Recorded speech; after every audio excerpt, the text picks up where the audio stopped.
In the silent sands of Abydos, where the desert meets the memory of gods, lies the story of a king almost erased by time. Long before pyramids scraped the sky, before mummies and curses captured the modern imagination, Egypt was an experiment in power, belief, and blood. At the dawn of the First Dynasty, one name was carved into stone, then buried beneath myth and controversy. His name was Djer.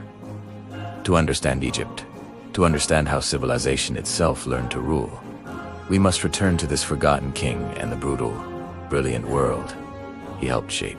5,000 years ago, the Nile was not just a river. It was a lifeline, a highway, and a divine force believed to pulse with cosmic order. Along its banks, small kingdoms fought for survival, dominance, and legitimacy. Egypt was not yet eternal. It was fragile. And into this unstable world rose Djer, a ruler who inherited a throne still wet with conquest. Still unsure of its own authority, his reign would help transform Egypt from a fragile union into a centralized state ruled by divine kingship. Djer was the son of Horahar, one of Egypt's earliest unifiers, and the grandson of Normer, the legendary king who first bound Upper and Lower Egypt into one crown. But legacy was not enough. Djer ruled at a time when unity could fracture at any moment. Tribal loyalties lingered. Regional gods competed. Power had to be enforced, displayed, and feared. Djer understood this, and he ruled not only with ceremony, but with unmistakable force. The evidence of Djer's power does not come from grand pyramids or golden masks. It comes from fragments, ivory labels, broken stelae, seal impressions, and a tomb so massive it terrified even ancient Egyptians. Each artifact whispers a story of control, expansion, and ritualized violence.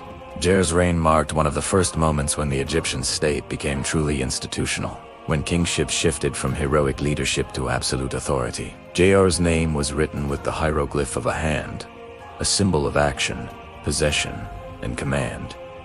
It was a fitting emblem. During his reign, Egypt expanded its reach deep into Nubia, asserting control over trade routes rich in gold, incense, and exotic goods. Military expeditions pushed southward, not merely to raid, but to dominate.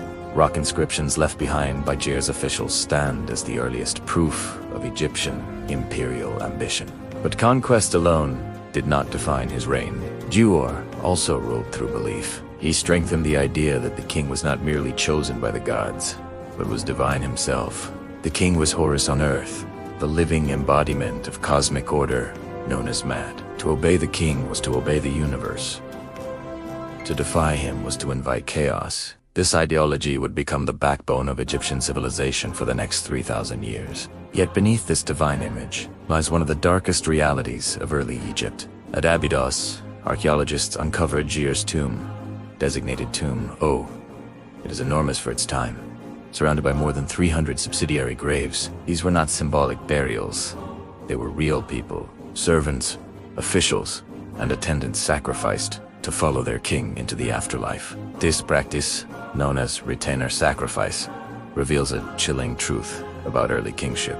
Loyalty was eternal, and death was not an escape from duty. The presence of these graves suggests that Djer's funeral was not just a burial, but a carefully staged ritual of power. The message was clear to the living. The king commanded obedience, not only in life, but beyond Italiano. Death itself was part of the state. This practice would soon disappear, replaced by symbolic substitutes like shabdif. But during Djer's reign, power was raw, immediate, and unforgiving. For centuries after his death, Djer's tomb took on a life of its own. Later, Egyptians believed it to be the burial place of Osiris, the god of the afterlife. Pilgrims traveled to Abydos to worship, leaving offerings, prayers, and stelae. A mortal king had become fused with a god. This transformation speaks volumes about Djer's lasting impact.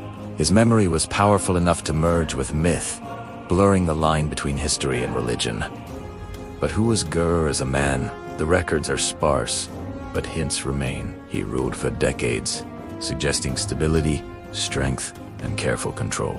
His administration grew more complex, with officials overseeing agriculture, taxation, and religious rites. Ivory labels depict ritual events, including royal ceremonies tied to the flooding of the Nile.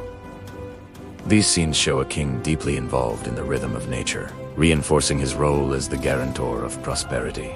Djer's reign also reveals the growing importance of writing. Hieroglyphs were still evolving, but under his rule, they became tools of administration and memory. Writing preserved power. It recorded victories, offerings, and authority.